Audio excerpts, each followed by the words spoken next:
എന്റെ പ്രിയപ്പെട്ട ചെറുപ്പക്കാരാ, അല്ലാഹുവിന്റെ ഹബീബ് സല്ലല്ലാഹു അലൈഹി വസല്ലം തങ്ങൾ വരച്ചു കാണിച്ചു തന്ന ഒരു ജീവിത വ്യവസ്ഥയുണ്ട് മോനെ. അത് മാറ്റിവെക്കാൻ പറ്റൂല, അതിൽ നിന്ന് വഴിമാറി സഞ്ചരിക്കാൻ പറ്റൂല. നമ്മൾ പറയുന്നു അല്ലാഹുവിന്റെ ഹബീബിന്റെ ആളുകളാ, അവിടുത്തെ സുന്നത്തിനെ പരിഗണിക്കുന്നില്ല. ഇന്ന് വന്നാൽ ആശ്ചര്യകരമായ ഒരു പ്രസ്താവനയാണ് നീ നടത്തുന്നത്. കാരണം എന്തേ? നബി സല്ലല്ലാഹു അലൈഹി വസല്ലം തങ്ങൾ നൽകിയ ഇസ്ലാം ചില സന്ധ്യാമന്ത്രങ്ങൾ മാത്രമുള്ള മതമല്ല, ചില സായാഹ്ന മന്ത്രങ്ങൾ മാത്രമുള്ള മതമല്ല, ചില ആരാധനാമുറകൾ മാത്രമുള്ള മതമല്ല. അല്ലാഹുവിന്റെ ഹബീബ് നമുക്ക് നൽകിയത് സമ്പൂർണമായ ജീവിത വ്യവസ്ഥിതിയാണ്, സമ്പൂർണമായ ജീവിത രീതിയാണ് ഇസ്ലാം നമുക്ക് നൽകിയത്. അതുകൊണ്ട് അതിന്റെ ഇരപകലുകളിലും ഇടവഴികളിലും ഇടപാടുകളിലും രാപ്പകലുകളിലും നിന്റെ സ്വകാര്യ പരസ്യ ജീവിതങ്ങളിൽ മുഴുവനും എവിടെ എങ്ങനെയൊക്കെ സമീപിക്കണമെന്ന് വ്യക്തമായി ഇസ്ലാം പഠിപ്പിക്കുന്നു. അങ്ങനെയുള്ള ഇസ്ലാമാണ് നമ്മുടെ കയ്യിലുള്ളത്. ആധുനിക ഇസ്ലാമിന്റെ ചെറുപ്പക്കാരൻ ഇസ്ലാമിന്റെ മൂല്യം അറിയണില്ല. അവൻ മനസ്സിലാക്കിയത് കല്യാണം ഉണ്ടായി കഴിഞ്ഞാൽ എന്ന് പറയുന്നിടത്ത് മാത്രം ഒരു ഇസ്ലാമിനെ കാണണം. രണ്ടാമത് പിന്നെ ഇവിടെ ഇസ്ലാമിനെ കാണേണ്ടത് ആരെങ്കിലും മരിച്ച പള്ളിക്കാട്ട് കൊണ്ടുപോയി കബറടക്കാൻ നേരം മിൻഹാ ഖലഖനാകും വഫീഹാ നുഈദുകും, അവിടെ ഇസ്ലാം നോക്കണം. പള്ളി കയറി നിസ്കരിക്കാൻ നിന്നാൽ എവിടെ ഖിബ്ല, എങ്ങനെയാണ് നിസ്കരിക്കേണ്ടത്, പ്രാഥമികമായ ചില വിഷയങ്ങളിൽ മാത്രം ഇസ്ലാമിനെ നോക്കണം. ബാക്കി കച്ചവടത്തിൽ ഇസ്ലാം വേണ്ട, ഇടപാടിൽ ഇസ്ലാം വേണ്ട, കല്യാണ ചടങ്ങുകളിൽ ഇസ്ലാം വേണ്ട, അതിന്റെ മുന്നോടിയായ ചടങ്ങുകളിൽ ഇസ്ലാം വേണ്ട, അതിന്റെ പിന്നോടിയായ ചലനങ്ങളിൽ ഇസ്ലാം വേണ്ട. അങ്ങനെയാണെന്ന് മുസ്ലിങ്ങൾ ചിന്തിച്ചു വെച്ചിരിക്കുന്നത്. അവർ ഇസ്ലാമിനെ കൊല്ലുന്നു, ഇസ്ലാമിനെ ചെറുതാക്കുന്നു, ഇസ്ലാമിനെ പരിമിതപ്പെടുത്തുന്നു, ഇസ്ലാമിന്റെ ഇടപെടലുകളെ ഇല്ലായ്മ ചെയ്യുന്നു. എന്നാൽ എന്റെ വിശ്വാസിയായ മനുഷ്യൻ മനസ്സിലാക്കണം, ഇസ്ലാം ഒരു മനുഷ്യന്റെ രഹസ്യ പരസ്യ സ്വകാര്യ പരസ്യ ജീവിതങ്ങളുടെ നിഖില മണ്ഡലങ്ങളെയും ഒരുപോലെ ഉപാസിച്ചുകൊണ്ട് നിയമം പറയുന്ന മതമാണ് ഇസ്ലാം. ആ ഇസ്ലാം ഇടപെടാത്ത ഒരു മേഖലയുമില്ല, ഒരു മണ്ഡലവുമില്ല. അവ വിശ്വാസിയായ ഒരു മനുഷ്യൻ ചെയ്യേണ്ടത് എന്താണ്? അമേരിക്കയുടെയോ ജർമ്മനിയുടെയോ ബ്രിട്ടന്റെയോ ഫ്രാൻസിന്റെയോ മോഡൽ വന്നാൽ അതിന്റെ പിന്നാലെ പോകലല്ല. എന്റെയും നിന്റെയും ഏറ്റവും വലിയ മോഡൽ ഏതാണ്? മദീന മോഡലാണ്. മദീന ചോദ്കർ ജന്നത്ത് നഹീ മിൽ സക്തി. മദീന ഉപേക്ഷിച്ചിട്ട് നിങ്ങൾക്ക് സ്വർഗം കിട്ടാൻ പോണില്ല. മദീന ഉപേക്ഷിച്ചിട്ട് നിങ്ങൾക്ക് സ്വർഗം കിട്ടാൻ പോണില്ല. അപ്പോൾ എന്റെയും നിങ്ങളുടെയും മനസ്സിൽ വരേണ്ട മോഡൽ ഏതാണ്? മദീനയുടെ മോഡലാ. ഇന്ന് നമ്മുടെ ചെറുപ്പക്കാരിട്ടേക്കുന്ന പാൻസ് ഏതാണ്, ഷർട്ട് ഏതാണ്, ഓരോ സമ്പ്രദായങ്ങളും ഏതാ? ഏതെങ്കിലും ഒരു രാജ്യത്തിന്റെയും ഏതെങ്കിലും ചില നടന്മാരുടെയും നടിമാരുടെയും പേരാ പറയാനുള്ളത്? മോനെ, നമ്മൾ അനുധാവനം ചെയ്യേണ്ട നേതാവാരാണ്? മുഹമ്മദുർ റസൂലുള്ളാഹി സല്ലല്ലാഹു അലൈഹി വസല്ലം. നബി സല്ലല്ലാഹു അലൈഹി വസല്ലം തങ്ങളുടെ മോഡലാണ് നമ്മൾ പിൻപറ്റേണ്ടത്. ഇന്ന് പുതിയ ജനത അവരുടെ ഓരോരോ രീതികളും രീതിശാസ്ത്രങ്ങളും ഒക്കെ ചോദിക്കുമ്പോ ചെകുത്താന്മാരുടെ മോഡലുകളാണ് അവര് തലയിലിട്ടുള്ളത്. മോനെ, നീ പറയുന്ന പാൻസിന്റെ മോഡൽ ഒരു സിനിമയുടേതാണ്, സിനിമാ നടന്റേതാണ്. നീ പറയുന്ന നീട്ടിരിക്കുന്ന ഷർട്ട് ഒരു സിനിമയുടേതാണ്, സിനിമാ നടന്റേതാണ്. അങ്ങനെ നിന്റെ മക്കൾ ചില ന്യായീകരണങ്ങൾ ഉണ്ടെങ്കിൽ ഒന്ന് പറയട്ടെ. നിങ്ങൾ ഏറ്റുവാങ്ങിയിരിക്കുന്ന എച്ചിലുകൾ മുഴുവനും ഏതോ ചില കുടിയന്മാരുടെയും വ്യഭിചാരികളുടെയും അവരിന്ന് നിലകൊള്ളുന്ന വിശ്വാസവും ആചാരവും വെച്ചുപോയാൽ നാളത്തെ നരകത്തിന്റെ വിറകുകൊള്ളികളുടെ പരിഷ്കാരങ്ങളെ പേറാനാണോ എന്റെയും നിന്റെയും ബോഡിയുള്ളത്? എന്റെയും നിന്റെയൊക്കെ ശരീരം പണയം വെച്ചേക്ക ഏതോ മദ്യപാനിയുടെ മോഡൽ തലയിലേറ്റ.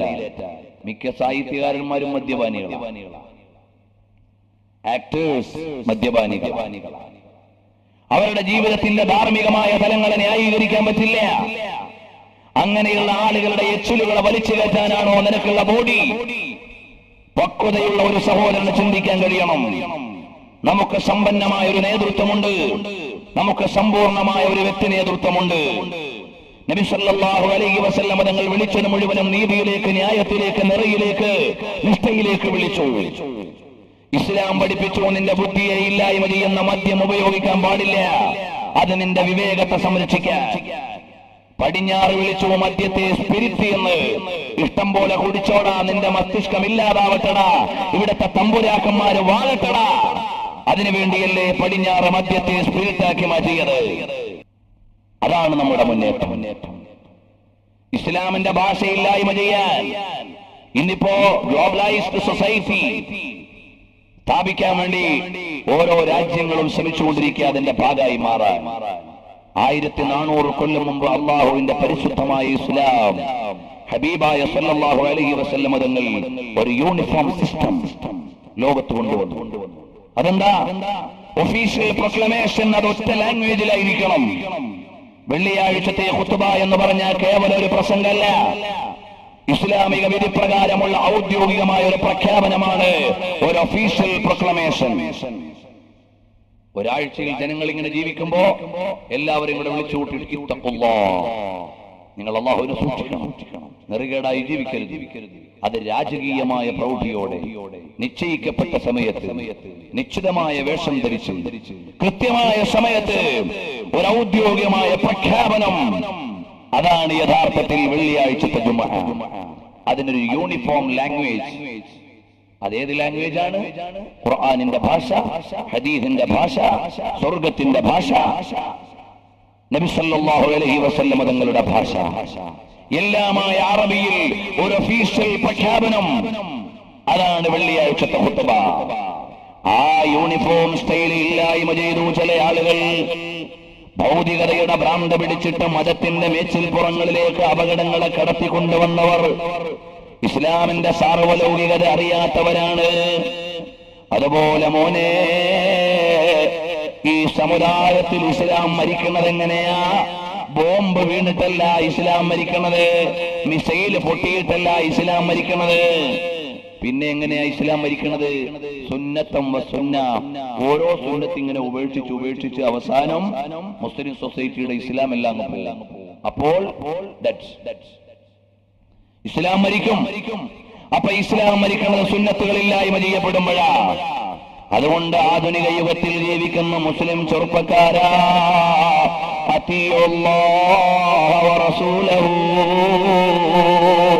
അല്ലാഹുവിനെയും റസൂലിനെയും വഴിപ്പെടണം, അനുസരിക്കണം. പരിശുദ്ധമായ ഖുർആൻ 27 സ്ഥലങ്ങളിൽ പറഞ്ഞില്ലേ? പ്രായോഗികമായ ജീവിതത്തിൽ അത് കാണിച്ചു തന്ന മഹാന്മാരാണ് സഹാബികൾ. വരുമോ സയ്യിദുനാ അബ്ദുല്ലാഹി ഇബ്നു ഹുദാഫ.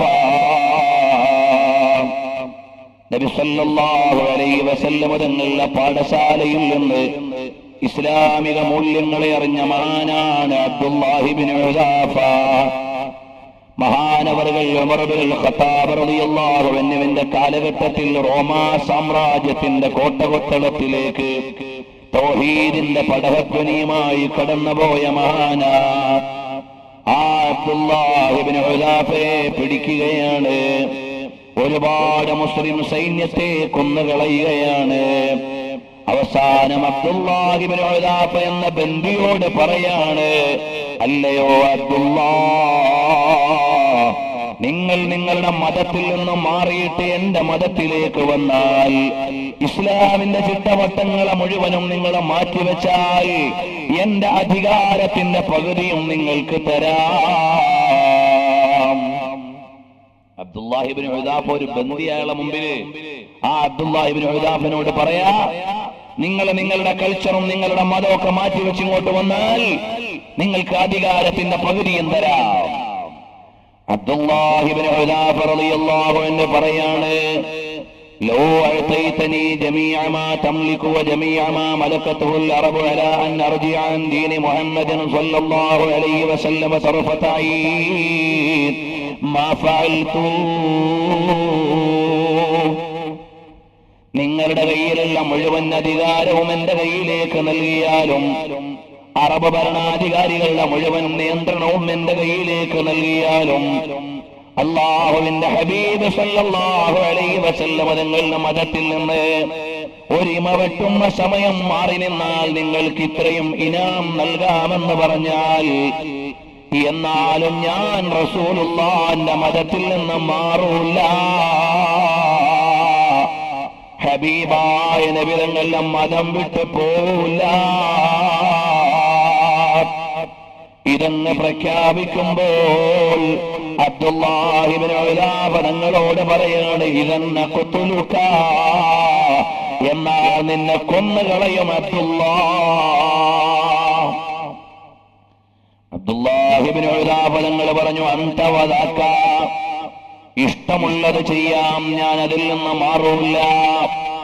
ഒരു ഭാഗത്തെ വാഗ്ദാനങ്ങളാണ് മോഹനമായ വാഗ്ദാനങ്ങൾ, അതിൽ വീണില്ല അബ്ദുല്ലാഹി ഇബ്നു ഉലാബ തങ്ങൾ. അപ്പൊ ഭീഷണിയാണ്, കൊന്നുകളയുമെന്ന് അവിടെയും വീണില്ല. എന്റെ ഈമാനുള്ള ചെറുപ്പക്കാരാ, നിന്റെ മുമ്പിൽ മതകീയമായ മൂല്യങ്ങളെ ഡീഗ്രേഡ് ചെയ്തുകൊണ്ട് പുതിയ സംവിധാനങ്ങൾ വരുമ്പോ തട്ടത്തിന്റെ മറയത്തെ പ്രണയത്തെ പ്രതീകവൽക്കരിച്ചുകൊണ്ട് മുസ്ലിം ജനതയെ മാടി വിളിക്കുന്ന പ്രസിദ്ധീകരണങ്ങൾ അരങ്ങിലേക്ക് കടന്നു വരുമ്പോ എന്റെ പ്രിയപ്പെട്ട പെങ്ങളെ, മദീനായുടെ പുണ്യവാളൻ ഒരുക്കി വെച്ച പറുദീസയിൽ നിന്ന് മാറാൻ ഈമാനുള്ളവർക്ക് സാധ്യമല്ല. അതുകൊണ്ട് എന്റെ ചെറുപ്പക്കാരാ, ഇസ്ലാമിന്റെ മൂല്യങ്ങളെ ചെറുതായി കാണാൻ പാടില്ല. വാപ്പാക്കും ഉമ്മാക്കും എന്റെ മോൻ അള്ളാന്റെ നല്ലൊരു അടിമയാണ്, റസൂലുള്ളാഹിന്റെ ഇഷ്ടക്കാരനാവണം, അതൊന്നും വാപ്പാടെ ഉമ്മാടെ അജണ്ടയിലില്ല. എന്റെ മോനൊരു ഡോക്ടർ ആവണം, എന്റെ മോനൊരു എഞ്ചിനീയർ ആകണം, എന്റെ മോനൊരു മുതലാളിയാവണം, എന്റെ മോനൊരു തമ്പുരാനാവണം, എന്റെ മോനിവിടെ പറക്കണം, എന്റെ മോനിവിടെ കൊട്ടാരത്തിൽ താമസിക്കണം, അല്ലാതെ എന്റെ മോൻ സ്വർഗത്തിൽ പോകണമെന്ന് ചിന്തിക്കുന്ന വാപ്പായും ഉമ്മായും കുറഞ്ഞുപോയി. അതിനാവശ്യമായ മരുന്നുകൾ നൽകുന്നില്ല. നിങ്ങൾ യഥാർത്ഥത്തിൽ മക്കളെ സ്നേഹിക്കുന്നവരല്ല. ഈ ചുരുങ്ങിയ താൽക്കാലിക ജീവിതത്തിലുള്ള കൊട്ടാരങ്ങളെ നിങ്ങൾ ചിന്തിക്കുന്നുള്ളൂ. ഇതിനപ്പുറമുള്ള വലിയ ഒരു ലോകമുണ്ട്, മറന്നുപോയോ? ഇന്നത്തെ കൊമ്പന്മാരുടെയും വമ്പന്മാരുടെയൊക്കെ ചിന്ത എന്താ? ഞങ്ങളിങ്ങനെ വൈറ്റ് കോളേഴ്സ്, ഞങ്ങൾ എല്ലാ കാലത്തും ഇങ്ങനെ ഓർമ്മിക്കപ്പെടും. എടോ പ്രിയപ്പെട്ട സഹോദര, അള്ളാഹുവിന്റെ പരിശുദ്ധമായ ഇൽമ പഠിച്ചവർ ഓർമ്മിക്കപ്പെടുന്നത് പോലെ ലോകത്തൊരു ഭരണാധികാരി ഓർമ്മിക്കപ്പെടൂല. ലോകത്തൊരു തമ്പുരാനെയും ജനങ്ങൾ അറിയൂല. ഇത് ഞാനൊരു മുതഅല്ലിമായതുകൊണ്ട് പറയല്ല. 1400 കൊല്ലം മുമ്പ് ജീവിച്ചിരുന്ന 1000 പണ്ഡിതന്മാരുടെ പേര് പറയാൻ പറഞ്ഞാൽ ഞാനും ഇവിടെയുള്ള മുതഅല്ലിം സുഹൃത്തുക്കളും കൂടെ പറയാൻ പറ്റും. നിങ്ങൾക്കൊരു 100 ഭരണാധികാരികളുടെ പേര് പറയാൻ പറ്റുമോ? പറ്റൂല. വേണമെങ്കിൽ ഒരു വെല്ലുവിളി എന്ന് നിങ്ങൾക്ക് ആലോചിക്കാം. കാരണം എന്താ? 1300 കൊല്ലങ്ങൾക്ക് മുമ്പ് പള്ളിയുടെ അകത്തളത്തിൽ ജീവിച്ച മഹാനായ ഇമാമുൽ അഅ്സം അബൂ ഹനീഫ തങ്ങളെ അറിയാത്തവർ ലോകത്തില്ല. അന്നത്തെ ഭരണാധികാരി ആരാ? ബഹുമാനപ്പെട്ട ഷാഫി ഇമാം തങ്ങളെ അറിയാത്തവർ ലോകത്തില്ല. ഇന്നലെ ജീവിച്ചിരുന്നത് പോലെ അന്നത്തെ ഭരണാധികാരി ആരാ? ബഹുമാനപ്പെട്ട സുഫിയാൻ ഇബ്നു ഉയൈനയെ അറിയാത്തവരില്ല. സുഫിയാൻ സൗരി അറിയാത്തവരില്ല. ഉവൈസുൽ ഖർണിയെ അറിയാത്തവരില്ല. അവരെല്ലാം ഈ ലോകം വേണ്ടാന്ന് വെച്ചവരാണ്. പക്ഷേ ലോകത്തിന് അവരെ മറക്കാൻ പറ്റൂല. ഉവൈസുൽ ഖർണി തങ്ങള് ആരെങ്കിലും ഞാൻ ഇവിടെ ഉണ്ടെന്ന് അറിഞ്ഞാൽ ആ നാട്ടിൽ നിന്ന് പോയി കളയും. എന്നെ ആരെങ്കിലും കാണാൻ വരുമെന്ന് പേടിച്ചിട്ട് ആ നാട്ടിൽ നിൽക്കൂല. യമനിലെ ഖറൻ എന്ന പ്രവിശ്യയിൽ ജീവിച്ച മഹാനവറുകളുണ്ടെന്ന് ആരെങ്കിലും തിരിച്ചറിഞ്ഞാൽ അവിടെ നിന്ന് വിട്ടുകളയും. അവസാനം ഏതുവരെ എത്തുന്നറിയോ? ഞാൻ മരിച്ചാൽ എന്റെ ഖബർ എവിടെയാണെന്ന് ജനങ്ങൾ അറിഞ്ഞാൽ അത് തേടി വരും. അതുകൊണ്ട് ഖബർ പോലും അറിയേണ്ടതില്ല. മഹാനായ ഉവൈസ് ഇബ്നു ആമിർ തങ്ങൾ 1400 കൊല്ലം മുമ്പ് ജീവിച്ചിരുന്ന മഹാനല്ലേ. ഖബർ പോലും എവിടാന്നറിയൂല. പക്ഷേ ലോകത്തിന് മറക്കാൻ പറ്റൂല. അതാണ് മോനെ ഇൽമിന്റെ ആളുകൾക്കുള്ള പദവി. അതാണ് അവരെ ലോകം അറിയണ്ടെന്ന് വിചാരിച്ചാൽ ലോകത്തിന് അവരെ ഒഴിവാക്കാൻ പറ്റൂല. അതാണ് ശരിയായ വിലാസം, അതാണ് ശരിയായ അംഗീകാരം, ഹൃദയാന്തരങ്ങളിലെ അംഗീകാരമാണ്. അതുകൊണ്ട് എന്റെ മുസ്ലിം രക്ഷിതാവേ, എന്റെ മകന് ഭൗതികമായ പേരും പ്രശസ്തിയും മാന്യതയൊക്കെ വേണം, അത് വേണ്ടാതൊന്നും ഞങ്ങൾ പറയണില്ല. അതുകൊണ്ട് പരലോകത്തവൻ നരകത്തിന്റെ വിറക് കൊള്ളിയാകാൻ പറ്റൂല. എന്റെ പ്രിയപ്പെട്ട പെങ്ങളെ, കൈത്തണ്ടയിൽ വെച്ച് അമ്മിഞ്ഞു കൊടുക്കുന്ന നേരത്തെ ഇടത്തോട്ട് തിരിഞ്ഞ് ടിവിയുടെ സ്ക്രീനിലേക്ക് നിങ്ങളുടെ കുഞ്ഞളം പൈതൽ നോക്കുമ്പോ കാണുന്ന സിനിമയല്ലേ അവന്റെ ഹൃദയത്തിലേക്ക് പതിഞ്ഞിരിക്കുന്നത്? അതിൽ നിന്നവനെ മാറ്റാൻ നിങ്ങൾക്കല്ലാതെ ആർക്കാ പറ്റുക മോളെ? നമ്മളൊക്കെ ഇങ്ങനെ ജാടയുടെ ലോകത്ത് ജീവിക്കുക. ഓരോ ദിവസവും പുതിയ പുതിയ കാറുകൾ കമ്പനി ഇങ്ങനെ ഇറക്കുന്നു, നമ്മളിങ്ങനെ ചീറിപ്പാറുന്നു. പക്ഷേ നമ്മുടെ അകത്തളങ്ങൾ ചീഞ്ഞ് നാറിക്കൊണ്ടിരിക്കുക. അകത്തളങ്ങൾ ചീഞ്ഞ് നാറിക്കൊണ്ടിരിക്കുക. കഴിഞ്ഞ മാസം മലയാളത്തിലെ ഒരു പ്രസിദ്ധീകരണത്തിന്റെ കവർ സ്റ്റോറി എന്താ? മുസ്ലിം പെൺകുട്ടികളുടെ ഒളിച്ചോട്ടം. മുസ്ലിം പെൺകുട്ടികളുടെ ഒളിച്ചോട്ടമാ. ഈ കണ്ണൂർ ജില്ലയിൽ നിന്ന് മാസങ്ങൾക്ക് മുമ്പ് എന്നെ ഒരു പ്രഭാഷണത്തിൽ വിളിച്ചു. ഞാൻ എന്റെ അസൗകര്യം പറഞ്ഞു. അപ്പൊ അവര് പറഞ്ഞു, ഉസ്താദെ, ഞങ്ങളുടെ ഈ പ്രദേശത്ത് നിന്ന് കുറെ പെൺകുട്ടികള് പലരുടെയും കൂടെ ഇറങ്ങിപ്പോയി, അതുകൊണ്ടൊരു വാലിന് വരണം. പ്രിയപ്പെട്ട സഹോദര, ഭൗതികതയുടെ ഭ്രാന്ത് പിടിച്ചിട്ട് എല്ലാ സൗകര്യവും വീട്ടിലൊരുക്കി കൊടുത്തപ്പോ നിങ്ങളുടെ സുന്ദരിയായ മോളെ ഇറങ്ങിപ്പോയി. എവിടുന്നെങ്കിലും പിടിച്ച് പോലീസ് സ്റ്റേഷനിൽ കൊണ്ടുവരുമ്പോഴോ വാപ്പായും ഉമ്മായും ഹാജർ. അവസാനം പോലീസ് സ്റ്റേഷനിൽ വെച്ച് ചോദിക്കും, മോളെ വാപ്പായും ഉമ്മായാണോ? യെസ്. ഇവരുടെ കൂടെ പോണോ? ഇല്ല. പിന്നെ എവിടെ പോണ്? ഞാൻ ചേട്ടന്റെ കൂടെ പോവാ. ഇതുപോലെ ഈ സമുദായത്തിന്റെ പെൺകുട്ടികളെ പറയാനുള്ള സാഹചര്യം ആരുണ്ടാക്കി വെച്ചു? ഞാനും നിങ്ങളും ആലോചിക്കേണ്ടവരെങ്കിലും അല്ലേ? പ്രവാസത്തിന്റെ പ്രയാസം അനുഭവിച്ച് കഷ്ടപ്പെട്ട് പണം നാട്ടിലേക്ക് അയക്കുമ്പോ ഗൾഫുകാരന്റെ പണത്തിന്റെ പണവളപ്പ് കൊണ്ട് തലശ്ശേരിയിലും കണ്ണൂരും തെരുവിലിറങ്ങിയിട്ട് ഇസ്ലാമിക മൂല്യങ്ങളെ ഇല്ലായ്മ ചെയ്യുന്ന പെൺകുട്ടികളെ നിയന്ത്രിക്കാൻ ആർക്കാണ് സാധിക്കുക? ഞാനും നിങ്ങളും ഉണ്ടാക്കി വെച്ച സമ്പ്രദായങ്ങളുടെയും രീതികളുടെയും ചിട്ടവട്ടങ്ങളുടെയും ആചാരങ്ങളുടെയും നടുവിൽ ഹോമിക്കപ്പെടുന്ന മൂല്യങ്ങളെ ആരാ സംരക്ഷിക്കുക?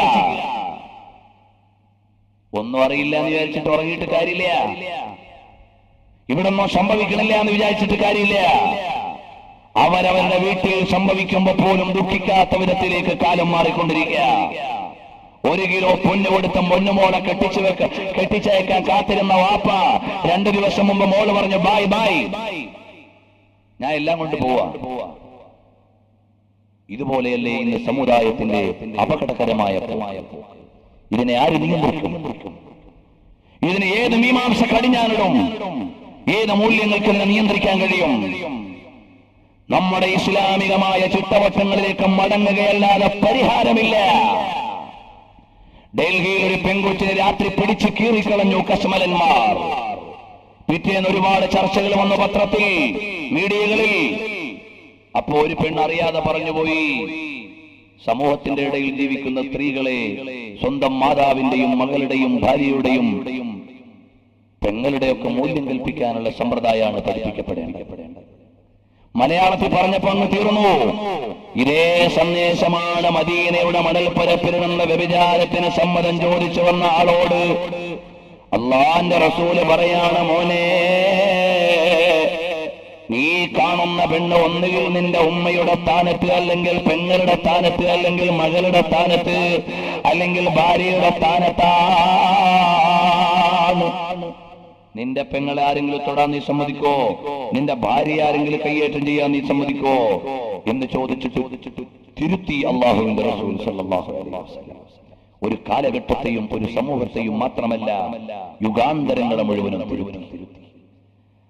നമ്മുടെ നാട്ടിൽ ഒരുപാട് ബോധവൽക്കരണ പരിപാടികൾ നടക്കുക. എല്ലാ തോന്നിവാസങ്ങളുടെയും മാതാവായ മദ്യപാനത്തെ നിരോധിക്കാൻ ഇവിടെ നിയമത്തിന് വരാൻ കഴിയണില്ല. എന്തേ? റവന്യൂ വരുമാനത്തിന്റെ ഭീമമായ ബണ്ടിൽ കണ്ടിട്ട് മദ്യഷോപ്പുകൾ തുറന്നു വെക്കാൻ വേണ്ടി ശ്രമിക്കുമ്പോഴും മദ്യപാനത്തിലൂടെ ഇല്ലായ്മ ചെയ്യപ്പെടുന്ന മൂല്യങ്ങളെ പഠിക്കാൻ ഇവിടെ കമ്മീഷൻ ഇല്ല. ബാക്കിയെല്ലാം പഠിക്കാൻ കമ്മീഷനുണ്ട്. ബാക്കിയെല്ലാം പഠിക്കാൻ ഇവിടെ സമിതികളുണ്ട്. ബാക്കി എല്ലാത്തിന്റെ റിപ്പോർട്ടുകൾക്ക് ഇവിടെ വില ഇന്നലെയുണ്ട്. ഉമ്മമാരുടെയും മാതാവിന്റെയും പെണ്ണിന്റെയും തള്ളയുടെയും കുഞ്ഞിന്റെയും എല്ലാ മൂല്യങ്ങളും പറിച്ചറിയുന്ന കുടിയന്മാരുടെ അപകടകരമായ പെരുപ്പം നമ്മുടെ സംസ്ഥാനത്തെയും രാജ്യത്തെയും ഇല്ലായ്മ ചെയ്യുമ്പോ പഠിക്കാൻ കമ്മീഷൻ ഇല്ല, എടുക്കാൻ നടപടികളില്ല.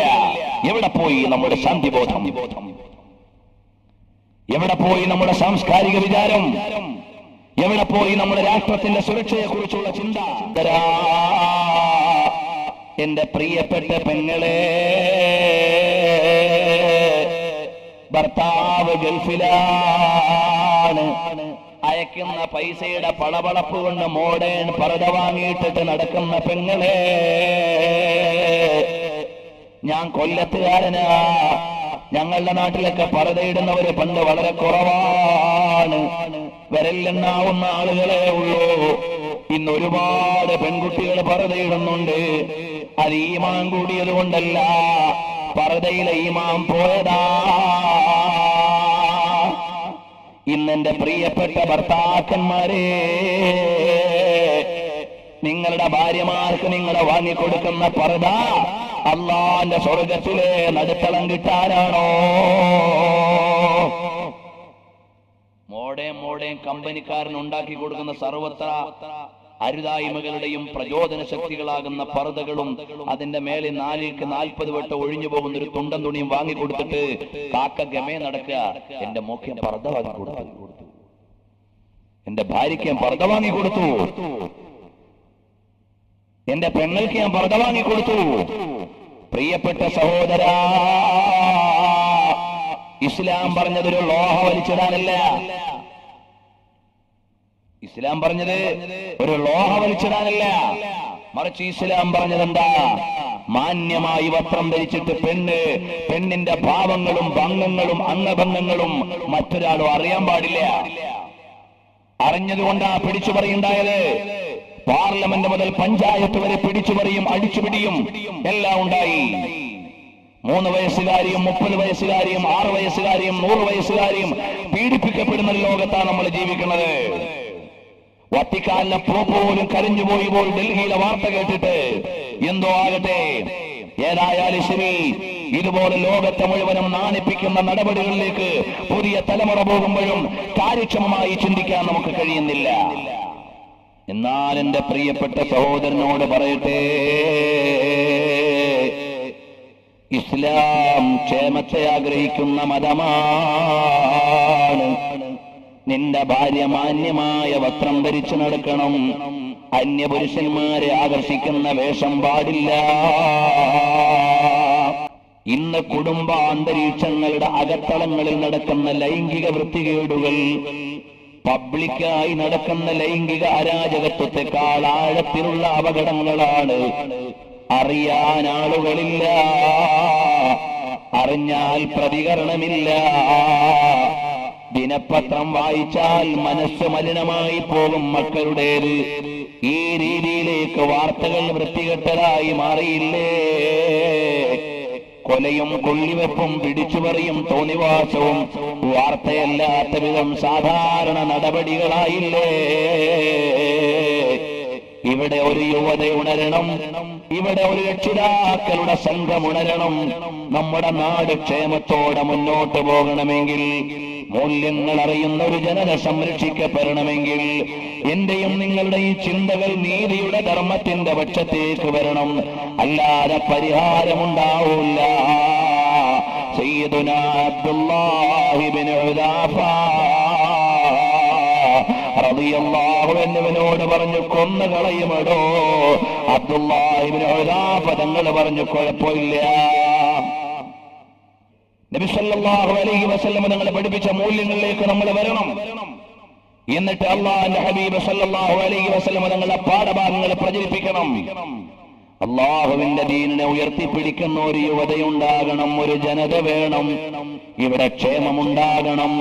ഒരൊറ്റ കാര്യം കൂടി പറഞ്ഞ് ഞാൻ നിർത്തുകയാണ്. അറിയുമോ, ഹബീബായ നബി തങ്ങളോടുള്ള അടുത്ത കടപ്പാടെന്താണ്? മഹബ്ബത്തു റസൂലില്ലാഹ്. അല്ലാഹുവിന്റെ അള്ളാന്റെ ഹബീബിനോടുള്ള സ്നേഹമാണ്. ആ കൃത്യമായ സ്നേഹാനുരോഗത്തോടെയല്ലാതെ, കൃത്യമായ സ്നേഹാനുരാഗത്തോടെയല്ലാതെ വിജയിക്കാൻ പറ്റൂല. മദീന ചോട് കർ ജന്നത്ത് की खुशबू मिल नहीं सकती, मदीने से मोहब्बत है तो जन्नत की ज़मानत है. മദീനയുടെ സന്ദേശങ്ങളെ ഒഴിവാക്കിയിട്ട് രക്ഷപ്പെടാൻ കഴിയൂല. ആ നബി സല്ലല്ലാഹു അലൈഹി വസല്ലം തങ്ങളെ പ്രണയം വെക്കണം. അബ്ദുല്ലാഹി ഇബ്നു ഹുദാഫ റളിയല്ലാഹു അൻഹു വിളിച്ചു പറയുകയാണ്, എന്നെ കൊല്ലുന്നതിൽ എനിക്ക് പരാതിയില്ല. അതാ ഒരു മരത്തിലേക്ക് നാട്ടി നിർത്തിയിട്ട് രണ്ട് സൈഡും അമ്പെയ്യുകയാണ്. അമ്പെയ്യുന്ന നേരത്തോ അബ്ദുല്ലാഹി ഇബ്നു ഹുദാഫ ഇളകിയില്ല. ഇളകാത്ത ഇടനെഞ്ചോടെ, പതറാത്ത പാദത്തോടെ, മാറാത്ത മനക്കരുത്തോടെ അബ്ദുല്ലാഹി ഇബ്നു ഹുദാഫ നിൽക്കുമ്പോ മുമ്പിലേക്ക് രണ്ട് വറവ് ചട്ടി കൊണ്ടുവെക്കുകയാ. ബന്ദികളെ പിടിച്ചുകൊണ്ടുവന്നതിൽ ഫ്രൈ ചെയ്തെടുക്കുകയാ. എന്നിട്ട് പറയുന്നു, അബ്ദുല്ലാ, നിങ്ങളെ ഇതുപോലെ ചെയ്യാൻ പോവാ. അബ്ദുല്ലാഹി ഇബ്നു ഹുദാഫ തങ്ങൾ പറഞ്ഞു, പരാതിയില്ല. അവസാനം തിളച്ചു മറിയുന്ന എണ്ണയുള്ള വറവ് ചട്ടിയിലേക്ക് അബ്ദുല്ലാഹി ഇബ്നു ഹുദാഫ തങ്ങളെ കൊണ്ടുവന്നിട്ട് അതിന്റെ അടുത്തേക്ക് അടുപ്പിക്കാൻ നേരം മാനവറുകളെ കരയുകയാ. പട്ടാളക്കാർ എന്ന രാജാവിനോട് പറഞ്ഞു, ഒരു മാനസികമായ മാറ്റമുള്ളതുപോലെ അബ്ദുള്ള കരയുന്നുണ്ടേ. അബ്ദുല്ലാഹി ഇബ്നു ഹുദാഫ തങ്ങളെ രാജാവ് വിളിക്കുകയാ. വിളിച്ചിട്ട് ചോദിച്ചു, എന്തേ ഒരു മനം മാറ്റം വന്നോ? എന്തേ ഒരു മതം മാറ്റം വന്നോ? അബ്ദുല്ലാഹി ഇബ്നു ഹുദാഫ തങ്ങൾ പറയാണ്, ഇല്ല ഇല്ല. പിന്നെ എന്തിനാ കരയുന്നത്? മറ്റൊന്നിനുമല്ല, ഈ വറവ് ചട്ടിയിലേക്ക് എന്നെ ഇട്ടാൽ നിമിഷങ്ങൾ കൊണ്ട് ഞാനങ്ങ് പൊരിഞ്ഞു മരിച്ചു പോകും. പക്ഷേ എനിക്ക് ആഗ്രഹം എന്താ? 1000 തവണ എനിക്ക് മരിക്കണം, ഷഹാദത്തിന്റെ പദവി കിട്ടണം. അതെനിക്ക് കഴിയുന്നില്ലല്ലോ എന്ന് വിചാരിച്ചിട്ട് ഞാൻ കരയാ, അല്ലാതെ മറ്റൊന്നുമല്ല. ഈമാനുള്ള ചെറുപ്പക്കാരാ, ഈമാനുള്ള പെങ്ങളെ, എല്ലാവരെക്കാളും സ്നേഹിക്കേണ്ട നേതാവിനെ മനസ്സിലൊന്ന് ധ്യാനിച്ച് അറിയാതെ അന്യവൽക്കരിച്ചാൽ എനിക്കും നിങ്ങൾക്കും രക്ഷയില്ല. അതുകൊണ്ട് ഹബീബിനെ ഇഷ്ടം വെക്കണം. ജമീമേഓ മുഹമ്മദ് അഹ്മദ് ആസ്മാനോं में यहाँ भी उनका चर्चा है, वहाँ भी उनकी मिदहत है. ഭൂമിയിൽ മുഹമ്മദായി വാഴ്ത്തപ്പെടുന്നവർ, ആകാശത്ത് അഹ്മദായി അറിയപ്പെടുന്നവർ, ലോകമാകമാനം ചർച്ചയുടെ പ്രമേയമായവർ, ആ റസൂലുള്ളാഹിനെ നന്നായി അങ്ങ് ഇഷ്ടം വെക്കണേ. വാപ്പയേക്കാൾ, ഉമ്മയേക്കാൾ, മക്കളെക്കാൾ റസൂലുള്ളാഹിനെ സ്നേഹിക്കുന്നത് വരെ ഈമാനല്ല. അറിയുമോ ബഹുമാനപ്പെട്ട സയ്യിദുനാ സഅദ് റളിയല്ലാഹു അൻഹുവിന്റെ ഉമ്മ സഅദ് റളിയല്ലാഹു അൻഹുവിന്റെ കൈയും പിടിച്ചു ഉഹദിന്റെ രണാങ്കണത്തിലേക്ക് വരുവാ. ഉഹദിന്റെ രണാങ്കണത്തിലേക്ക് മകന്റെ കൈയും പിടിച്ചു വരുന്ന ഉമ്മ അല്ലാഹുവിന്റെ റസൂൽ സല്ലല്ലാഹു അലൈഹി വസല്ലം തങ്ങളെ കണ്ടപ്പോ പറയുന്നു, യാ റസൂലല്ലാഹ്, അവിടുന്ന് ക്ഷേമത്തോടെ ഉണ്ടെങ്കിൽ എനിക്ക് പരാതിയില്ല. യഥാർത്ഥത്തിൽ അമ്രെന്ന് പറയുന്ന മകൻ കൊല ചെയ്യപ്പെട്ടതാണ്. ആ മകന്റെ വിയോഗത്തിന്റെ വേദന പറയുന്നില്ല. അല്ലാഹുവിന്റെ ഹബീബിനൊന്നും സംഭവിച്ചിട്ടില്ലല്ലോ. അതുകൊണ്ടെനിക്ക് പരാതിയില്ല. അപ്പൊ അല്ലാഹുവിന്റെ ഹബീബ് പറയാണ്, പ്രിയപ്പെട്ട ഉമ്മു സഅദേ, ഷഹീദായ മുഴുവൻ ആളുകളും അവര് വലിയ വലിയ പദവിയിലാ, അവര് സ്വർഗത്തിലാണ്. അല്ലാഹുവിന്റെ ഹബീബിനെ കുറിച്ച് പറഞ്ഞാൽ എവിടുന്ന് തീരാനാ സഹോദരങ്ങളെ? സാധുവായ ഞാൻ മാത്രം സംസാരിച്ച 450 മണിക്കൂറോളം റസൂലുള്ളാഹിന്റെ മദഹുള്ള സീഡികളിലുണ്ട്. അതിന്റെ ചില ഭാഗങ്ങളൊക്കെ ഇവിടെ പലരുടെ കയ്യിലും ലഭ്യമാണ്. കഴിവുള്ളവർക്കൊക്കെ വാങ്ങാം. അങ്ങനെ വിശാലമായ ലോകമാ മുഹമ്മദുർ റസൂലുള്ളാഹ് സല്ലല്ലാഹു അലൈഹി വസല്ലം തങ്ങളോട് പറയാണ്, യാ റസൂലല്ലാഹ് കുല്ലു മുസീബത്തിൻ ബഅദക ജലലു യാ ഹബീബല്ലാഹ്. തങ്ങൾക്കിവിടെ യാതൊരു പരിക്കുമില്ല, പ്രയാസവും ഇല്ലെങ്കിൽ എനിക്ക് യാതൊരു വിഷമവും ഇല്ല നബിയേ. ഈ നിലക്ക് റസൂലുള്ളാഹിനെ ഇഷ്ക് വെച്ചവരാണ്. ആ ഹബീബിനെ എന്റെയും നിങ്ങളുടെയും മനസ്സിൽ നല്ല സ്നേഹം വേണം. പ്രിയപ്പെട്ട പെങ്ങളെ, ഉമ്മമാരെ മറന്നുപോയോ? റസൂലുള്ളാഹിനെ സ്നേഹിച്ചിട്ട് ഷഹീദായ മഹദിയല്ലേ? പവിത്രമായ പടക്കളത്തിൽ നിന്ന് പരിശുദ്ധരായ ഹബീബിനു വേണ്ടി എല്ലാം സമർപ്പിച്ച മഹദിയല്ലേ ഉമ്മമാറ? പ്രിയപ്പെട്ട മകൻ കൊല ചെയ്യപ്പെട്ടു എന്നറിഞ്ഞപ്പോഴും എനിക്ക് സ്വർഗത്തിൽ കിട്ടിയാ മതിയെന്ന് പറഞ്ഞ അസ്മാ ബിൻത് അബീ ബക്കറിനെ മറന്നുപോയോ മോളെ? നീ നിന്റെ പരിഷ്കാരത്തിന്റെ പർദ്ദയും ധരിച്ച് ബോഡിയുടെ ഷേപ്പും കാണിച്ച് ഏതൊക്കെയോ മായാലോകത്ത് സീരിയലുകളുടെ ലോകത്ത് ജീവിച്ചിട്ട് പോയാൽ എല്ലാം അള്ളാന്റെ ദീനിനു വേണ്ടി നൽകി ഖാദിസിയ്യ രണാങ്കണത്തിലേക്ക് 4 ആൺമക്കളെയും പറഞ്ഞുവിട്ട് ഷഹീദായെന്നറിഞ്ഞപ്പോ സന്തോഷിച്ച ഹൻസായിനെ മറന്നുപോയോ? അതുപോലെ നമ്മുടെ മുൻഗാമികളായ മഹദികൾ മുഴുവനും അള്ളാന്റെ ഹബീബിന് വേണ്ടി ജീവിച്ചപ്പോൾ മറന്നുപോയോ മോളെ? എന്റെ ചെറുപ്പക്കാരാ, റസൂലുള്ളാഹിന്റെ മദ്ഹ് നന്നായി അറിയണം, കേൾക്കണം. സ്വലാത്ത് നന്നായി ചൊല്ലണം. ഈ റബീഉൽ അവ്വൽ മാസത്തിൽ ഈ സദസ്സിൽ ഞാനും നിങ്ങളും ഒരുമിച്ച് കൂടിയ കാരണത്താൽ ഹബീബായ നബി തങ്ങളെ ഒരിക്കലെങ്കിലും ഒന്ന് കാണണ്ടേ മോനെ? റസൂലുള്ളാഹിനെ ഒന്ന് കാണണ്ടേ മോനെ? ഹബീബായ സല്ലല്ലാഹു അലൈഹി വസല്ലം തങ്ങളെ കനവിലെങ്കിലും ഒന്ന് കണ്ട് മദീനയിൽ ചെന്ന് നബി തങ്ങളുടെ ചാരത്തു നിൽക്കാൻ ഞങ്ങൾക്ക് ഭാഗ്യം നൽകണേ അല്ലാഹ്. എല്ലാം നൽകിയില്ലേ? സയ്യിദുനാ അബൂ ഹുദൈഫ റളിയല്ലാഹു അൻഹുവിനെ മറന്നുപോയോ? ബദറിന്റെ രണാങ്കണത്തിലാണ്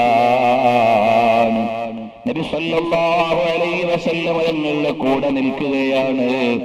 ഈ അബൂ ഹുദൈഫ ആരാ? ഉത്ബ എന്ന് പറയുന്ന ഇസ്ലാമിക വിരോധിയുടെ മകനാ. അല്ലാഹുവിന്റെ റസൂലിനോട് ചോദിക്കുന്നു, യാ റസൂലല്ലാഹ്, എന്റെ വാപ്പ അവിടുത്തെക്കെതിരെ അപ്പുറത്ത് നിൽക്കുന്ന ആളാ, ഞാൻ നേരിട്ട് വാപ്പാനോട് യുദ്ധം ചെയ്യട്ടെ നബിയേ? അള്ളാന്റെ ഹബീബ് പറഞ്ഞു, വേണ്ട.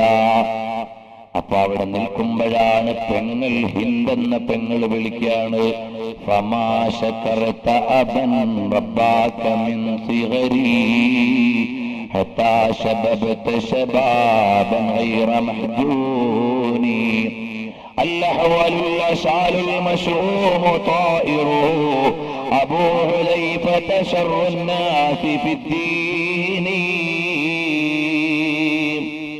അബൂ ഹുദൈഫ തങ്ങളെ മോശക്കാരനാക്കിയിട്ട് അവസാനം പറയാ, നിന്റെ മതം മോശമാ അബൂ ഹുദൈഫ. അപ്പോഴാ അബൂ ഹുദൈഫ തങ്ങൾ പറയുന്നത്, കദബ്തി ബൽ കാന മിൻ ഖൈരിൻ നാസി ഫിദ്ദീനി. ഞാൻ അള്ളാഹുവിന്റെ ശരിയായ മതത്തിന്റെ ആളാ, നീ എന്നെ ആക്ഷേപിക്കൊന്നും വേണ്ട. അവസാനം ബദർ യുദ്ധം കഴിഞ്ഞു. കൊല ചെയ്യപ്പെട്ടവരെ മുഴുവനും മുശ്രിക്കീങ്ങളെ മുഴുവനും ഒരു കിണറ്റിലേക്ക് വലിച്ചിട്ട് മൂടുന്ന നേരം ഉത്ബ എന്ന് പറയുന്ന വാപ്പാന്റെ ബോഡിയും വലിച്ചുകൊണ്ട് മകൻ വരുകയാണ്. അല്ലാഹുവിന്റെ റസൂൽ ചോദിക്കുന്ന, മോനെ അബൂ ഹുദൈഫ, വല്ല പ്രയാസവുമുണ്ടോ? അപ്പോഴാണ് പറയുന്നത്, യാ റസൂലല്ലാഹ്, എന്റെ വാപ്പ നല്ല ബുദ്ധിയുള്ള ആളായിരുന്നു, നല്ല അഭിപ്രായമുള്ള ആളായിരുന്നു, നല്ല അംഗീകാരമുള്ള ആളായിരുന്നു. പക്ഷേ അതുകൊണ്ട് അയാൾക്ക് ഹിദായത്ത് കിട്ടാനുള്ള ഭാഗ്യമുണ്ടായില്ലല്ലോ. അതുകൊണ്ട് ഞാൻ ദുഃഖിക്കുകയാണ്. യാ റസൂലല്ലാഹ്, അബൂ ഹുദൈഫ റളിയല്ലാഹു അൻഹു പറഞ്ഞില്ലേ? ഇതുപോലെയാണ് മഹാന്മാരായ സ്വഹാബത്ത്. വാപ്പാനേക്കാൾ വലുത് റസൂലുള്ളാഹിനെ കണ്ടു, ഉമ്മാനേക്കാൾ വലുതായിട്ട് റസൂലുള്ളാഹിനെ കണ്ടു, എല്ലാവരെക്കാളും വലുതായി ഹബീബിനെ കണ്ടു. കാരണമെന്താ? ഒരു സംഭവം പറഞ്ഞുകൊണ്ട് ഞാൻ നിർത്താം. ബഹുമാനപ്പെട്ട സയ്യിദുനാ മുഹമ്മദുർ റസൂലുള്ളാഹ് സ്വല്ലല്ലാഹു അലൈഹി വസല്ലം തങ്ങൾ ഒരു ദിവസം ജന്നത്തുൽ ബഖീഇലേക്ക് കടക്കുകയാ. ഉടനെ അബൂദർ ഗിഫാരി തങ്ങളോട് പറയുന്നു, അബൂദറേ, മദീനയിലേക്ക് ഇറങ്ങിയിട്ട് എല്ലാവരോടും പറ, ഇങ്ങൊന്ന് ഖബർസ്ഥാനിലേക്ക് വരാൻ, അവരവരുടെ ബന്ധുക്കളെ ഒന്ന് സിയാറത്ത് ചെയ്യാൻ. എല്ലാവരെയും വിളിക്കുന്നു. കാര്യമെന്താ? ഒരു ചെറുപ്പക്കാരൻ ഖബറിൽ കിടന്ന് വിളിക്കുകയാണ്, അൽ അമാൻ, അൽ അമാൻ, യാ റസൂലല്ലാഹ് മിൻ അദാബില്ലാഹ്, അൽ അമാൻ, അൽ അമാൻ, യാ റസൂലല്ലാഹ് മിൻ അദാബില്ലാഹ്. ഓ നബിയേ, ഖബറിൽ ശിക്ഷയാ, ഒന്ന് സഹായിക്കണേ നബിയേ. ഈ കരച്ചിൽ കേട്ടിട്ട് ഇതാരുടെ ഖബറാണെന്നറിയാനാ അല്ലാഹുവിന്റെ റസൂൽ എല്ലാവരോടും വരാൻ പറഞ്ഞത്. എല്ലാവരും വന്നു. പക്ഷേ ഈ ഖബറിന്റെ അടുക്കലേക്ക് ആരും വന്നില്ല. എല്ലാവരും പിരിഞ്ഞുപോയി. പക്ഷേ അല്ലാഹുവിന്റെ റസൂല് പിരിഞ്ഞു പോയില്ല. കാരണം വാപ്പയെക്കാളും ഉമ്മയെക്കാളും നമ്മളെ സ്നേഹിക്കുന്ന നേതാവാ. അവിടെ നിന്നിട്ട് ആ ഖബറാളി ആരെന്നറിയാൻ നിൽക്കുമ്പോഴാ പ്രായമുള്ള ഒരു ഉമ്മ ഇരുന്നും നടന്നും അതാ ഒരു വടി കുത്തിയിട്ട് വരുന്നു. ഖബറിന്റെ അടുക്കലേക്ക് വന്നപ്പോ ചോദിച്ചു, ഉമ്മ, ഇതാരുടെ ഖബറാണ്? ഇതാരുടെ ഖബറാ ഉമ്മ? അതെന്റെ മകന്റെ ഖബറാണ്. അപ്പോൾ ചോദിച്ചു, ആ മകൻ നിങ്ങൾക്ക് പൊരുത്തമുള്ള സമയത്താണോ മരണപ്പെട്ടു പോയത്? അല്ല, അവൻ കുടിച്ചിട്ട് വന്ന് എന്നെ മർദ്ദിച്ചു, എന്റെ കൈക്ക് പരിക്ക് പറ്റി, ഞാൻ അവനെ പുറത്തു കൊടുക്കില്ല. നബി സല്ലല്ലാഹു അലൈഹി വസല്ലം തങ്ങൾ പറഞ്ഞു, ഒന്ന് പുറത്തു കൊടുക്കുമ്പോ, ഇല്ല നബിയെ, അത് മാത്രം എന്നോട് പറയരുത്. അല്ലാഹുവിന്റെ ഹബീബ് നിന്ന് വിഷമിക്കുക. അപ്പോഴാണ് പറയുന്നത്, അല്ലയോ ഉമ്മ, ഖബറിന്റെ അടുക്കലേക്കൊന്ന് ചെവി വെച്ച് നോക്കുമ്മ. ഖബറിൽ നിന്ന് കേൾക്കുകയാണ്, അൽ അമാൻ, അൽ അമാൻ, അൽ അമാൻ മിൻ അദാബില്ലാഹി യാ റസൂലല്ലാഹ്. ഖബറിൽ ശിക്ഷയാ നബിയെ, രക്ഷിക്കണേ നബിയെ. വിളിക്കുന്നത് അല്ലാഹനെയല്ല, വിളിക്കുന്നത് ഉമ്മാനെയല്ല, വിളിക്കുന്നത് റസൂലുള്ളാഹിനെയാണ്. സൈനുദ്ദീൻ മഖ്ദൂം തങ്ങൾ രേഖപ്പെടുത്തുകയാണ്.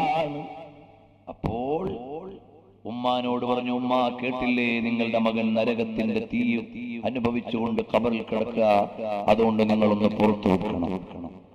ഉമ്മ പുറത്തു കൊടുത്തു.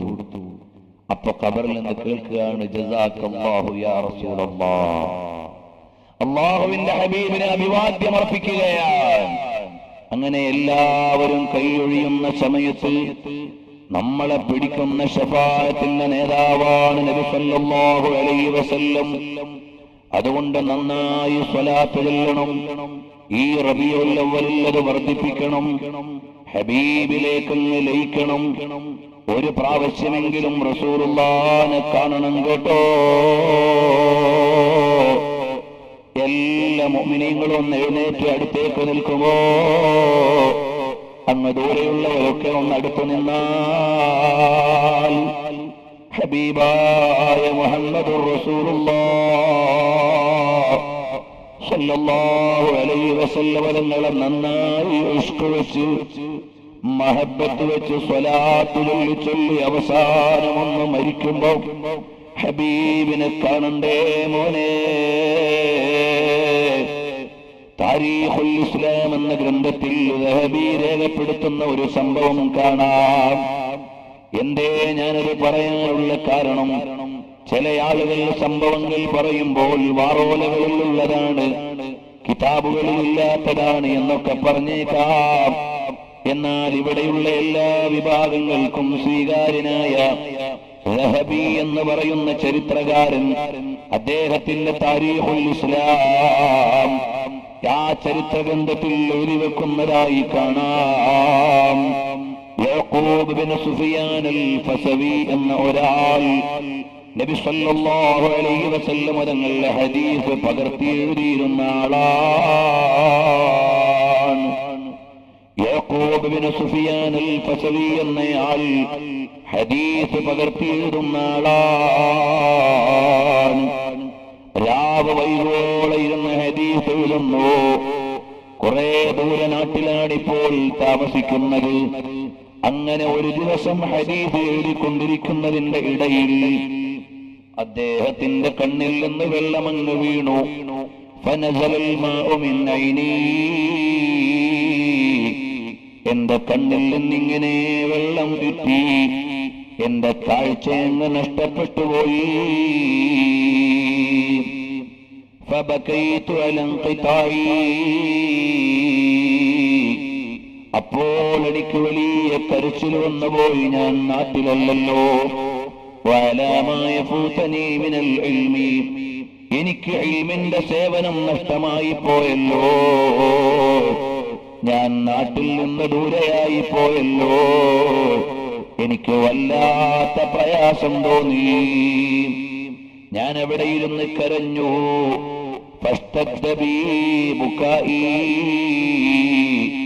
ശക്തിയായി ഞാൻ കരഞ്ഞു. ക്ഷീണിച്ചിട്ട് ഫനിംതു, ഞാനങ്ങ് ഉറങ്ങിപ്പോയി. അങ്ങനെ ക്ഷീണിച്ച് വിഷമിച്ചിരുന്നുറങ്ങുമ്പോ فرأيت النبي صلى الله عليه وسلم في النوم, അതാ വരുന്നു മുഹമ്മദുർ റസൂലുള്ളാഹ് സല്ലല്ലാഹു അലൈഹി വസല്ലം തങ്ങൾ വന്നു. ഫനാദാനി, എന്നിട്ട് നബി തങ്ങൾ എന്നെ വിളിക്കുകയാണ്. യാ യഅഖൂബ് ബിൻ സുഫിയാൻ, ഓ യഅഖൂബ് ബിൻ സുഫിയാനേ, ലിമ ബകൈത, എന്തിനാണ് കരയുന്നത് മോനെ? ഫഖുൽതു യാ റസൂലല്ലാഹ്, ഞാൻ പറഞ്ഞു ഹബീബായ നബിയേ, ദഹബ ബസരീ, എന്റെ കാഴ്ച പോയി നബിയേ, എനിക്ക് ഹദീസ് എഴുതാൻ കഴിയുന്നില്ല നബിയേ, ഞാൻ ഏറെ ദൂരത്തുള്ളൊരു നാട്ടിലും അല്ലേ ഹബീബേ.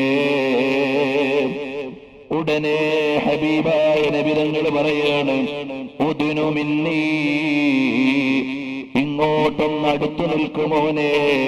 ഫദനൗതു മിൻഹു, ഞാൻ അടുത്തു നിന്നു. ഫഅമറ യദഹു അലാ ഐനയ്യ, നബി തങ്ങളുടെ കൈ എന്റെ കണ്ണിന്റെ മേൽ അങ്ങ് തടകി. കഅന്നഹു യഖറഉ അലൈഹിമാ, എന്തോ ഒന്ന് മന്ത്രിച്ചുകൊണ്ട് നബി സല്ലല്ലാഹു അലൈഹി വസല്ലം തങ്ങളങ്ങ് തടകി. ഞാൻ ഉണർന്നു നോക്കിയപ്പോൾ എന്റെ കാഴ്ച തിരിച്ചു കിട്ടി. എന്റെ ഈമാനുള്ള ചെറുപ്പക്കാരാ,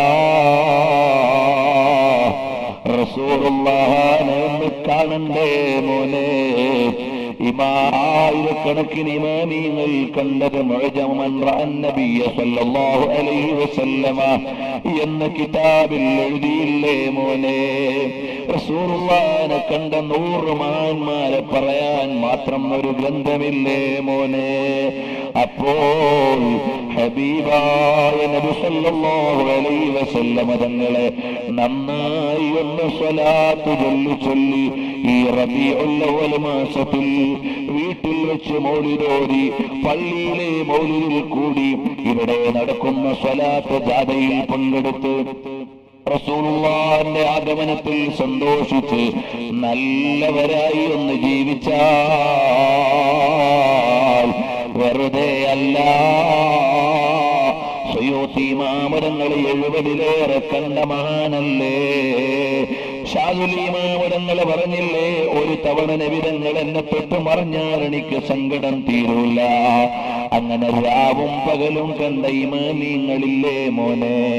അതുകൊണ്ടൊരു സിനിമയും മുന്നിലല്ല, ഒരു സീരിയലും മുന്നിലല്ല. നല്ല കൽബോട് സ്വലാത്ത് ചൊല്ലി ഹബീബിലേക്ക് ലയിച്ച് രാത്രി കിടന്നുറങ്ങുമ്പോ വരണം ഹബീബ്.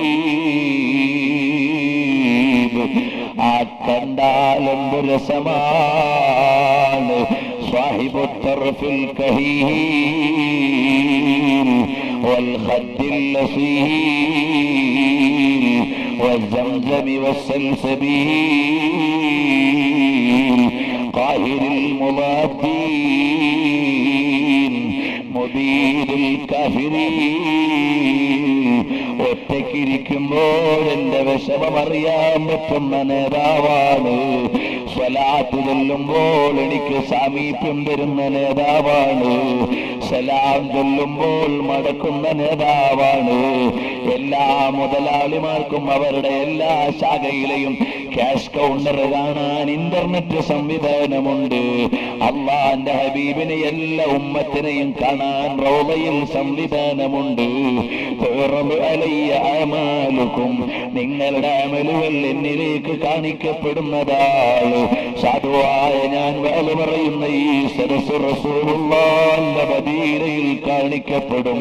അല്ലാഹുവേ, അങ്ങനെ ഖബൂലുള്ള മജ്ലിസാക്കി തരണേ അല്ലാഹ്. മോനെ, കള്ളു കുടിച്ചുകൂടാ, നിസ്കാരം ഖളാക്കിക്കൂടാ. അന്യ സ്ത്രീ പുരുഷന്മാരെ ഇടവേറ മധ്യത്തെ സ്പിരിറ്റാക്കി മാറ്റിയത്. വിവാഹേതരമായ ബന്ധങ്ങളിലൂടെ നിങ്ങൾ ലൈംഗികമായ ഇടപാട് നടത്താൻ പാടില്ല. ഇസ്ലാം പറഞ്ഞത് എന്തിനാണ്? നീതിനിഷ്ഠവും സദാചാരബോധമുള്ള ഒരു സൊസൈറ്റിയുടെ നിലനിൽക്കാനാ. അതേ സമയത്ത് പടിഞ്ഞാറ് വിളിച്ചത്, ജാനസന്തതിയെ വിളിച്ചത് ഔട്ട് ഓഫ് വെഡ്ലോക്കിൽ ജനിച്ച കുട്ടി എന്നാണ് മഹത്വവൽക്കരിക്കാൻ.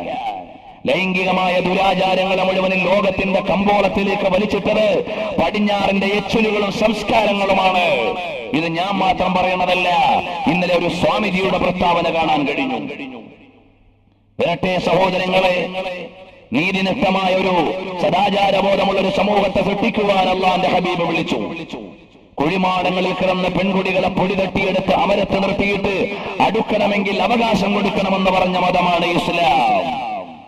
ആ നേതാവ് എല്ലാവർക്കുമുള്ള അവകാശം നൽകിയപ്പോൾ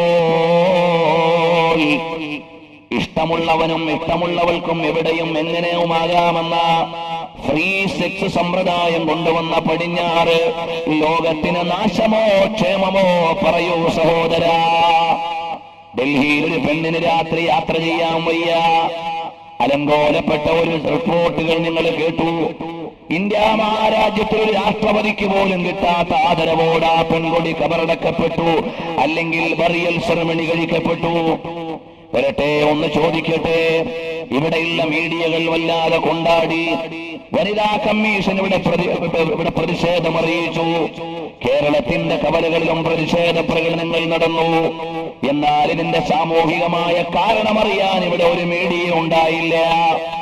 എന്തുകൊണ്ടിങ്ങനെ ഉണ്ടായി എന്ന് ചിന്തിക്കാൻ ഇവിടെ ആരും ഉണ്ടായില്ല. ഡൽഹിയിൽ ഡൽഹി ഇന്ത്യയുടെ പ്രിയപ്പെട്ട പുത്രിയെ ഇല്ലായ്മ ചെയ്തവരെ കോടതിയുടെ മുമ്പിൽ കൊണ്ടുവന്ന് കൊല ചെയ്തു കളയണമെന്ന വിധി പ്രഖ്യാപനം നടക്കുന്ന ദിവസം 3 വയസ്സുകാരി പീഡിപ്പിക്കപ്പെട്ടു ഡൽഹിയിൽ. ആ വാർത്തയോട് ആ പത്രം നമ്മുടെ കയ്യിലേക്ക് കിട്ടിയത്. ഒരാഴ്ച കഴിഞ്ഞപ്പോൾ പറഞ്ഞു, തെരുവിൽ വലിച്ചു കീറപ്പെടുന്ന പെൺകുട്ടികൾ മാത്രമല്ല ഡൽഹിയിലുള്ളത്, അരമനയുടെ അകത്തളത്തിൽ പങ്കുവെക്കപ്പെടുന്നവർ കൂടുതലാ. ഇതുപോലെയുള്ള ബോധം എവിടെന്ന് വന്നതാണ്? വരൂ മോനെ, ഇലാ മദീനത്തി റസൂലില്ലാഹ് സല്ലല്ലാഹു അലൈഹി വസല്ലം. വ്യഭിചാരം ഒരു സദാചാരമായി കണ്ട ജനതയെ, പെൺകുട്ടി ജനിച്ചു വീണാൽ പാപഭാരം കൊണ്ട് തലതാഴ്ത്തിയിരുന്ന ഒരു ജനതയെ, പെണ്ണ് അഭിമാനമാണ്, അവൾ പാതിവൃത്യത്തോടെ സംരക്ഷിക്കപ്പെടേണ്ടവളാണ്, അവൾ പരിശുദ്ധിയുടെ പര്യായമാണ്, അവളെ സമീപിക്കുന്നതിന് നിയമമുണ്ട്, അവളുടെ ജീവിതത്തിന് നിഷ്ഠയുണ്ട്. ഇതെല്ലാം പഠിപ്പിച്ചുകൊണ്ട് ലോകത്തിന് മാതൃക നൽകിയ നേതാവ്, എന്റെയും നിങ്ങളുടെയും ഹൃദയാന്തരങ്ങളിൽ അനുരാഗത്തിന്റെ അരിമുല്ല കൊണ്ട് ആലിംഗനം ചെയ്ത് ഇഷ്ടചുംബനത്താൽ നിത്യജ്യോതിസായി ജീവിക്കുന്ന നേതാവ് മുഹമ്മദുർ റസൂലുള്ളാഹ്. ഉയരണം സ്വലാത്ത് വിടുന്ന മദീനയിലേക്ക്. മുഹമ്മദുർ റസൂലുള്ളാഹ് സ്വല്ലല്ലാഹു അലൈഹി വഅലിഹി വഅസ്ഹാബിഹി വസല്ലമ തങ്ങളാണ്. അപ്പോൾ എന്റെ പ്രിയപ്പെട്ട ചെറുപ്പക്കാരനോട് പറയട്ടെ, മോനെ അഭിമാനിക്കണം. നമ്മൾ എവിടെയാണ്? ഇസ്ലാമിന്റെ സിസ്റ്റവും ഇസ്ലാമിന്റെ കഷ്ടവും ഇസ്ലാമിന്റെ കൾച്ചറും ഏറ്റുവാങ്ങുമ്പോ ഇന്ന് ഒരു ജാതി ഭ്രാന്തൻ പരിഷ്കാരത്തിന്റെ ലോകത്താണ് നമ്മുടെ മക്കൾ ജീവിക്കുന്നത്. പള്ളിക്കൂടം വിട്ട് കുട്ടികൾ ഇറങ്ങി വരുന്നത് കണ്ടാൽ ബൊളീവിയൻ കാടിൽ നിന്ന് വന്യജന്തുക്കൾ ഇറങ്ങി വരും പോലെയാ ഇന്നത്തെ പരിഷ്കാരം കാണുന്നത്. അവിടെ നരച്ചത്, ഇവിടെ കീറിയത്, അവിടെ താങ്ങിയത്, ഇവിടെ താങ്ങാത്തത്, അതുപോലെ താ ഉരിഞ്ഞു വീഴാൻ പോണോ എന്ന മോഡല്. ഇതെല്ലാം ഇട്ട് നടക്കുന്ന ചെറുപ്പക്കാരാ, നീ പടിഞ്ഞാറിന്റെ കളിപ്പാവയാ. നമ്മൾ അങ്ങനെ ഇളകേണ്ടവരല്ല.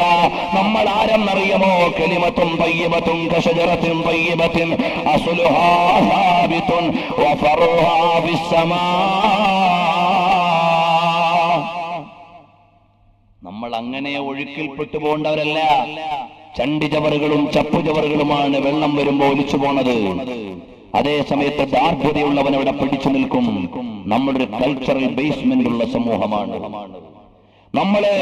സാംസ്കാരികമായ ഒരു അടിത്തറയുള്ള സമൂഹമാണ്. നമ്മുടെ മോഡേൺ പിള്ളേരൊക്കെ മോഡേൺ പെൻസും മോഡേൺ ഷർട്ടും മോഡേൺ സ്ലാങ്ങും മോഡേൺ ആൻഡ് പോസ്റ്റ് മോഡേൺ ഒക്കെ ഉപയോഗിച്ചുകൊണ്ട് നിൽക്കുമ്പോ ഒരു പഴയ മുസ്ലിയാർ ഇങ്ങനെ തലേക്കെട്ട് കിട്ടി ഇങ്ങനെ പോയാൽ, ഓ ഔട്ട് ഓഫ് ഫാഷൻ ആയിപ്പോയി, ഇവർക്കൊന്നും ലോകം തിരിഞ്ഞിട്ടില്ല എന്ന് പറയും.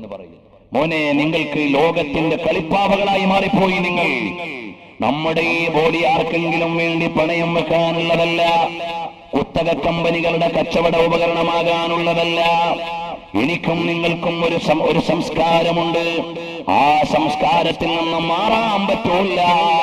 അതുകൊണ്ട് അല്ലാഹുവിന്റെ ഹബീബ് സല്ലല്ലാഹു അലൈഹി വസല്ലം തങ്ങൾ പഠിപ്പിച്ച മര്യാദയുള്ള വേഷം ധരിച്ചുകൊണ്ട് നടക്കുന്നവൻ ഈ കാലഘട്ടത്തിൽ ധാർമ്മികതയുടെ പോരാട്ടക്കളത്തിലെ പോരാളിയാണ്. മോഡേൺ ഡ്രസ്സൊന്നും വാങ്ങാനില്ല. ഇതൊക്കെ ഇട്ടുകൊണ്ട് നടക്കുന്നത് അള്ളാഹുവിന്റെ ഹബീബ് സല്ലല്ലാഹു അലൈഹി വസല്ലം തങ്ങളുടെ തിരുസുന്നത്താകുന്ന തലമറയ്ക്കലും തലപ്പാവും വേണ്ട എന്ന് പറയുന്നവന്റെ മാറ് പിറക്കാനുള്ള ചാട്ടുളിയാണ് ഈ തലപ്പാവ്. കാരണം എന്താ? അത് ഔട്ട് ഓഫ് ഫാഷൻ ആണെന്ന് പറയുന്നവന്റെ മുമ്പിലൂടെ അഭിമാനത്തോടെ ധരിച്ചുകൊണ്ട് നടക്കൽ. അതാണ് നമ്മുടെ